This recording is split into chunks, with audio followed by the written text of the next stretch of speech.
করলেন, কালাচাঁদকেও করালেন।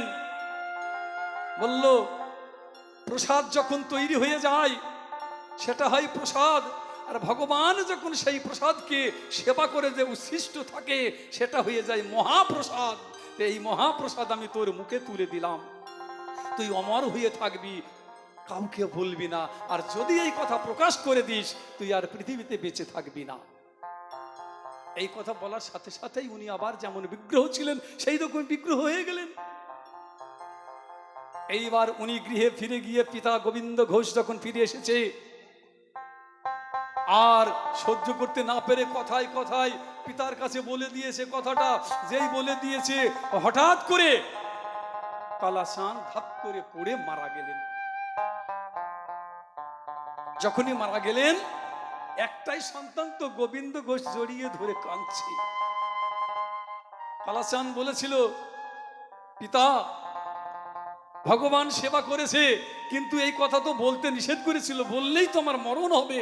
এই কথা বলতে বলতেই উনি যখন মারা গেলেন, গোবিন্দ ঘোষ তখন ওনার ছেলে কালাচাঁদকে জড়িয়ে ধরে কাঁদছে, সে আমার একটাই মাত্র ছেলে, আমি মরে গেলেই আমার শ্রাদ্ধ পিণ্ডি সবই করত, কিন্তু আজি কে আমায় কে বা দেখবে,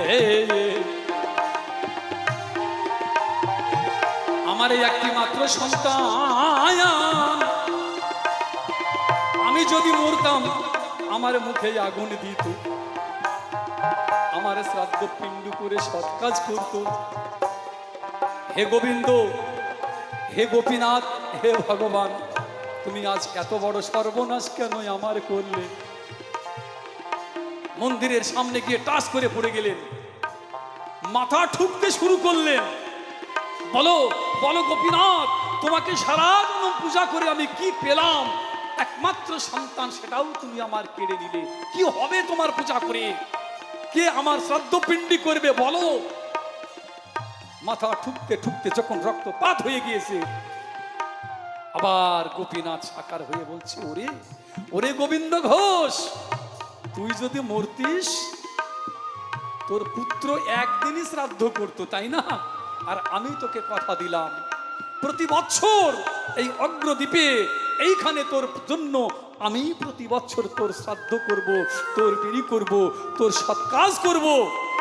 প্রতি বছর আমার সেই গোপীনাথ সাকার হয়, যারা ভাগ্যে আছে সেই দর্শন করতে পায়, আর আমরা গিয়েও সেই মেলাটা দর্শন করি। নিতাই গৌর প্রেমানন্দে হরি হরি বল, হরি বল, হরি বল।